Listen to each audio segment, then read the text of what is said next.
اچانک باب number 31۔ So sweet, میرا کیوٹ بچہ۔ عالیہ ہاتھ میں موبائل لیے اپنے بائیں گال پر ہاتھ رکھے بچوں کی طرح بیہیو کر رہی تھی۔ فاروق صاحب ہاتھ میں اخبار لیے پڑھ رہے تھے۔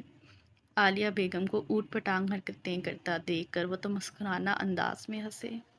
کیا ہوا؟ تمہارے کیوٹ بچے نے پھر کوئی کارنامہ سر انجام دے دیا کیا؟ فاروق، وہ قدرے خفگی سے بولی تھی۔ ایک تو آپ میرے بچے کے پیچھے ہی پڑ جاتے ہیں، دیکھیے تو صحیح۔ اس نے فون ان کی جانب گھمایا۔ اب ایسا کیا ہو گیا؟ انہوں نے فون ہاتھ میں لیا جس میں عادل کی شوٹنگ BTS کی ویڈیو چل رہی تھی۔ جہاں عالیہ کے لیے یہ ویڈیو مثالی تھی تو وہاں فاروق صاحب ویڈیو دیکھتے ہی چلا اٹھے۔ اب یہ گھر کی بہو بیٹیوں کا نام سر عام دے گا۔ بے شرمی کی انتہا دیکھو، ساتھ میں لکھا کیا ہے؟ انہیں ویڈیو کے ساتھ لکھے گئے عنوان پہ بھی اعتراض تھا۔ عالیہ تو سر پکڑے رہ گئی۔ آپ کبھی کسی چیز کو پازیٹیو بھی لیں گے؟ نہیں، وہ منہ بنا کر بولے تھے۔ ظاہر ہے بلڈ گروپ جب نیگیٹو ہوگا تو پازیٹیو سوچ کہاں سے آئے گی؟ ہم، وہ بھی انہی کے انداز سے بولی تو انہوں نے خشمگی نگاہیں لیے اسے دیکھا۔ میں بتا رہا ہوں عالیہ، یہ لڑکا مجھے ذلیل کروا کر ہی دم لے گا۔ بلال بھائی تک اگر یہ ویڈیو پہنچ گئی تو تمہارے بیٹے کی بے شرمی کو کیسے جسٹیفائی کروں گا میں؟ عالیہ نے عاجز بنی نظریں لیے انہیں دیکھا۔ بلال بھائی کو جسٹیفائی؟ اس سزائیہ انداز میں وہ ہنسی تھی۔ وہ جنہیں پرواہ تک نہیں اپنی بیٹی کی۔ واو فاروق، کیا کہنے آپ کے۔ خیر، آپ اگر میرے بیٹے کو سراہ نہیں سکتے تو کم از کم اس طرح کے کمنٹ تو پاس نہ کریں۔ میں کمنٹ پاس نہ کروں اور یہ دیکھو ذرا لڑکیوں کے آہیں بھرے کمنٹس۔ دوسرے سوشل میڈیا اکاؤنٹس پہ لگی پوسٹ کے کمنٹ پڑھتے ہوئے وہ غصے سے بنبنانے لگے۔ تو اس میں عادل کا کیا قصور؟ اب میرا بیٹا اتنا ڈیشنگ اور ہینڈسم ہے کہ اس کا باپ تک اس سے چلتا ہے۔ یہ تو پھر رشک بھرے کمنٹس ہیں، آپ کی طرح نہیں کہ… مزاحیہ انداز میں کہتے ہوئے وہ ہنسی تو فاروق صاحب نے تیوری چڑھا کر اسے دیکھا۔ بس یہ تمہاری ڈھیل کا ہی نتیجہ ہے۔ اچھا بھائی، میری توبہ، دماغ خراب تھا میرا جو آپ کو دکھا بیٹھی۔ لائیں واپس دیں مجھے میرا فون۔ ہاتھ آگے کو بڑھائے عالیہ نے جھٹ پٹ اپنا فون ان کے ہاتھ سے لیا۔ رات گہری ہو چکی تھی۔ وہ اس کا انتظار کرتے کرتے تھک گئی تھی، لیکن اس کا کچھ اتا پتہ نہیں تھا۔ رات کے 10:30 بج رہے تھے اور وہ گھر میں اکیلی تھی۔ خالہ بھی چھٹی لے کر گھر کام سے چلی گئی تھی۔ اس نے فون ہاتھ میں لیا اور عادل کو کال ملائی۔ کئی بار اسے فون کرنے کے باوجود اس کی طرف سے فون ریسیو نہیں کیا گیا تھا۔ گھر میں ہونے والی سائیں سائیں سے اسے وحشت ہونے لگی تھی کہ اچانک اسے کسی کی آہٹ محسوس ہوئی۔ وہ فوراً سے اپنے کمرے سے نکلی اور لاؤنج میں آئی، لیکن وہاں کوئی نہیں تھا۔ بھوک کے مارے اس کا برا حال ہو رہا تھا۔ دھیرے دھیرے قدم بڑھاتے ہوئے وہ کچن کی جانب بڑھی تاکہ اپنے لیے کچھ کھانے کے لیے لا سکے کہ اچانک PTCL فون کی گھنٹی بجی۔ کچن کی جانب بڑھتے قدم رک سے گئے تھے۔ وہ تھر تھر کانپنے لگی۔ بعد ازاں دل پہ ہاتھ رکھ کر اس نے خود کو نارمل کیا اور سرعت سے کریڈل اٹھایا۔ دوسری طرف عالیہ موجود تھی۔ ہاں عروہ، کیسی ہو؟ عادل کا فون نہیں لگ رہا تھا، سب ٹھیک تو ہے؟ جی پتہ نہیں، کپکپاتی آواز میں اس نے جواب دیا تھا۔ کیا مطلب پتہ نہیں؟ کہاں ہے وہ؟ گھر نہیں آیا ابھی تک۔ جیسے ہی اس نے اطلاع دی عالیہ ششدر رہ گئی۔ کیوں؟ کال کی تم نے؟ جی لیکن انہوں نے فون نہیں اٹھایا۔ اس کا روکھا روکھا لہجہ عالیہ کو کوئی اور مطلب ہی دے رہا تھا۔ سب ٹھیک تو ہے نا تم دونوں کے درمیان؟ جی، یک طرفی جواب دیا گیا تھا۔ شکر ہے۔ ویسے بھی آج شوٹنگ کا BTS دیکھ کر ہی مجھے اندازہ ہو گیا تھا کہ عادل کا دل تمہاری طرف مائل ہو رہا ہے۔ وہ چونک اٹھی تھی۔ وہ کیا کہنا چاہ رہی تھی عروہ کو کچھ سمجھ نہیں آ رہا تھا۔ خالہ کہاں ہیں؟ وہ انہیں کچھ کام تھا، بتا رہی تھیں کہ بیٹی کے ہاں بیٹا ہوا ہے تو ہسپتال میں رات کے لیے رکنا ہے انہیں۔ قدرے سنجیدگی سے اس نے بتایا تھا۔ یہ تو اچھی خبر ہے، لیکن تم اکیلی، عادل کو خیال کرنا چاہیے تھا۔ اچھا تم نے کچھ کھانا کھایا؟ جی۔ اس کی زبان لڑکھڑانے لگی تھی اور سر گھومنے لگا تھا۔ میں فون پہ اس کی لڑکھڑاتی آواز اچھے سے محسوس کر سکتی تھی۔ Urwa, are you all right? جی جی۔ کریڈل اس کے ہاتھ سے نیچے جا گرا تھا اور وہ زمین پہ ڈھس سی گئی تھی۔ عروہ، عروہ، عالیہ کافی دیر تک بولتی رہی مگر دوسری طرف سے آتی آواز اب بالکل خاموش ہو گئی تھی۔ اگلے ہی لمحے اس نے فون رکھا اور عادل کو دوبارہ فون لگایا مگر بے سود۔ آخر تنگ آ کر اس نے تیمور کو کال بلائی۔ جی کہیے، کیسی ہیں آپ؟ مجھ نہ چیز کو کیسے یاد کیا؟ خلاف طور کا استہزائیہ انداز میں اس کی طرف سے کہا گیا تھا۔ عادل کہاں ہے؟ سختی سے لب بھینچے وہ بولی۔ عادل ساتھ ہی ہے، وہ اصل میں آج انڈر شوٹنگ کا آخری دن تھا، ابھی فارغ ہوئے ہیں، میں کرواتا ہوں اس سے بات، لیکن بتائیں سب ٹھیک تو ہے؟ وہ چلتا چلتا عادل کے پاس آیا جو اپنی کاسٹ کے ساتھ ہنس ہنس کر باتیں کر رہا تھا۔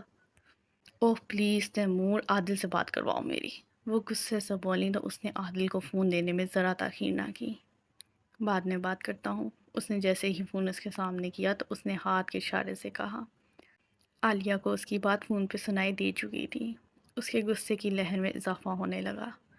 وہ ابھی بزی ہے کہہ رہا ہے کہ تیمور کے الفاظ ادھورے رہ گئے جب وہ چیخ کر بولی، Ask him to come on phone right now۔ ان کے جھنجھنانے کی آواز جیسے ہی اس کے کانوں میں پہنچی، اس کے کانوں میں درد کی لہر سی پیدا ہوئی۔ گھر سے فون ہے، وہ پھر سے عادل کے پاس آیا۔ یار بس 2 منٹ، اس نے فون اس کے ہاتھ سے پکڑا اور کاسٹ رب سے اجازت طلب کی اور شوٹنگ ایریا سے باہر آیا۔ ہاں عروہ، گھر پہنچو فوراً کے فوراً، ابھی۔ فون پہ عالیہ کی گونجدار آواز سن کر اس کا منہ کھلا کا کھلا رہ گیا۔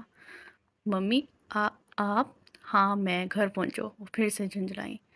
ممی ہوا کیا ہے؟ وہ فوراً سے گاڑی میں بیٹھا۔ سب ٹھیک ہے؟ عادل؟ تیمور اس کے ساتھ والے دوسری نشست پہ موجود ہوا۔ کیا ہوا ہے یہ تو تم مجھے گھر جا کر بتاؤ گے کہ کیا ہوا ہے، قدرے برہمی سے وہ بولی تو اسے ایک خوف نے آ گھیرا تھا۔ اس نے جھٹ سے فون رکھا اور گاڑی سٹارٹ کی۔ عجیب پاگل لڑکی ہے، کچھ کر بیٹھی ہوگی، وہ منہ میں بڑبڑاتا ہوا تیز رفتاری سے گاڑی چلا رہا تھا۔ کیا مطلب کچھ کر بیٹھی ہوگی؟ سمجھدار لگتی ہے، مجھے نہیں لگتا۔ تیز رفتار گاڑی سے ہچکولے کھاتے ہوئے وہ اس کی طرفداری میں بولا تو عادل نے آنکھیں نکال کر اسے خوب کڑی نگاہ سے دیکھا۔ تمہیں بڑا پتہ ہے اس کا؟ ارے نہیں، اصل میں وہ خودکشی کرنے والوں میں سے لگتی نہیں، بلکہ کسی کو خودکشی کرنے میں مجبور کرنے والوں میں سے ہے۔ اس نے جیسے ہنستے ہوئے شگوفہ چھوڑا تھا جو عادل کو ایک آنکھ نہ بھایا تھا۔ میری یہاں جان پہ بنی ہے اور تمہیں مذاق سوچ رہا ہے؟ سوری، لیکن کچھ ہوا تھا؟ متجسس نگاہیں اس کے چہرے پہ گاڑے وہ بولا۔ یونیورسٹی چھوڑنے اور لینے گیا ہوں، اور تو کچھ خاص نہیں ہوا۔ یہ بات خودکشی کرنے والی ہے تو نہیں؟ وہ گہری سوچ میں مبتلا ہوا تھا۔ تھوڑی ہی دیر میں عادل گھر میں موجود ہوا۔ جیسے ہی اس نے لاؤنج میں قدم رکھا اسے پی ٹی سی ایل ٹیلی فون کے پاس عروہ نظر آئی جو زمین پہ بے سد پڑی ہوئی تھی۔ بنا دیر کیے وہ بجلی کی تیزی سے اس کی طرف بڑھا۔ عروہ، عروہ کیا ہوا تمہیں؟ اس کے منہ پہ ہاتھ مارتے ہوئے وہ اسے ہوش میں لانے کی کوشش میں تھا مگر بے سود۔ اگلے ہی لمحے اس نے اسے زمین سے اٹھایا اور اپنے کمرے میں لے گیا کیونکہ اس کا کمرہ سامنے ہی تھا۔ اس نے فوراً سے اسے بستر پہ لٹایا اور اس کی گلے میں لپٹا سرخ رنگ کا دوپٹہ اتارتے ہی اس کے سر پہ اڑایا۔ کیا ہوا؟ سب ٹھیک ہے؟ تیمور جیسے ہی اس کے کمرے میں آیا عروہ کو بے سد حالت میں بستر پہ پڑا دیکھ کر خاصا پریشان ہوا۔ پتہ نہیں، وہ یکے بعد دیگرے اس کی ہتھیلی کو رگڑ رہا تھا۔ میں ڈاکٹر کو کال کرتا ہوں۔ اس نے فوراً سے فون کو اپنی پینٹ کی جیب سے نکالا اور ڈاکٹر کو کال ملائی۔ تقریباً 20 منٹ بعد ڈاکٹر وہاں موجود ہوا تھا۔ اس کا معائنہ کرنے میں اسے 10 منٹ تو لگے تھے۔ بی پی کافی ہائی ہے، لگتا ہے کسی چیز کا سٹریس ہے ان پہ۔ جیسے جیسے ڈاکٹر بتا رہا تھا تیمور قدرے تفکر میں مبتلا ہو کر عادل کو دیکھ رہا تھا۔ مجھے لگتا ہے کچھ کھایا پیا بھی نہیں ہے انہوں نے، کافی خستہ حالت لگ رہی ہے ان کی، بخار بھی کافی ہائی ہے۔ ٹھنڈے پانی کی پٹیاں کریں، میں انجیکشن لکھ دیتا ہوں لیکن کھانا کھائے بنا نہیں لگا سکتے۔ آپ میں سے کوئی انجیکشن لا سکتا ہے کیونکہ میں زیادہ دیر رک نہیں سکتا۔ جی جی میں لگا لوں گا، آپ لکھ دیں، عادل نے فوراً سے کہا۔ اس کی ہوائیاں اوڑھی ہوئی تھیں اور دماغ تقریباً معاف ہو کر رہ گیا تھا۔ ڈاکٹر نے انجیکشن کے ساتھ ساتھ دوا لکھی اور وہاں سے چلا گیا۔ تیمور سرعت سے کچن کی جانب بڑھا، فریج سے ٹھنڈا پانی نکالا اور ساتھ ہی کچن میں رکھی صافی کو پکڑ کر پانی میں ڈبویا۔ جیسے ہی وہ کمرے میں آیا عادل کو عروہ کا ہاتھ پکڑے سے ہلاتے دیکھ کر نیم انداز میں مسکرایا۔ عادل خان، فائنلی تمہاری زندگی میں بھی کوئی بریک تھرو آیا۔ جیسے ہی عادل کا دھیان اس پہ پڑا جو ہاتھ میں باؤل لیے کمرے کے دروازے کی چوکھٹ پہ ہنوز نگاہیں اس کی جانب کیے کھڑا تھا، تیمور نے اپنی آنکھیں جھپکائیں اور آگے بڑھا۔ یہ لو، پٹیاں کرو، میں تب تک میڈیسن لے کر آتا ہوں۔ اس نے پانی کا بڑا باؤل سائڈ ٹیبل پہ رکھا اور دوا کا نسخہ ہاتھ میں لیے اس کے پریشان کن چہرے پہ نگاہ ڈال کر وہاں سے نکل گیا۔ اس نے اس کا ہاتھ بستر پہ رکھا اور باؤل میں موجود پٹی کو نچوڑ کر اس کے ماتھے پہ رکھا۔ اس کی حالت دیکھ کر اس کا دل پسیج رہا تھا۔ رات میں انتظار کروں گی تمہارا، ٹائم پہ آنا۔ اس کے کہے الفاظ اس کے کانوں میں گونج رہے تھے، وہ لب کاٹ کر رہ گیا۔ تم نے آ جانے میں واقعی دیر کر دی عادل، انتظار کر رہی تھی یہ تمہارا۔ اس نے جیسے خود کو کوسا تھا۔ اس کے چہرے کی جانب بھگور دیکھے وہ اس کے احسان میں مبتلا ہونے لگا تھا جو اس کے رحم و کرم پہ تھی۔ اپنے گیلے ہاتھوں کو آگے بڑھایا اس نے اس کی گردن کے پیچھے ہاتھ ڈال کر دوسرا تکیہ رکھنا ہی چاہا تھا کہ اس نے اپنی مندی مندی آنکھیں کھولیں۔ اس کے گیلے ہاتھ اس کے حرارت نما وجود میں ہلچل سی پیدا کر گئے تھے۔ وہ اس کے بے انتہا قریب تھا۔ مندی مندی آنکھیں اب حیرت کے مارے پوری کی پوری کھل چکی تھیں۔ اسے اس کی بازوؤں کے حصار میں دیکھ کر وہ ہڑبڑاتے ہوئے اٹھ بیٹھی۔ وہ ایک ہی جھٹکے میں اس سے پیچھے ہٹا تھا۔ تم ٹھیک ہو؟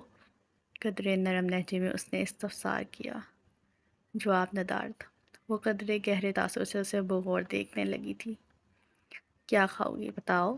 اس کی نظریں اس پہ ابھی بھی ہٹ نہیں رہی تھیں۔ عروہ، تم ٹھیک ہو؟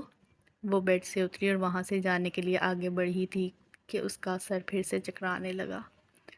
اس نے سرعت سے قدم آگے بڑھا کر اسے اپنی باہوں کے حصار میں لیا۔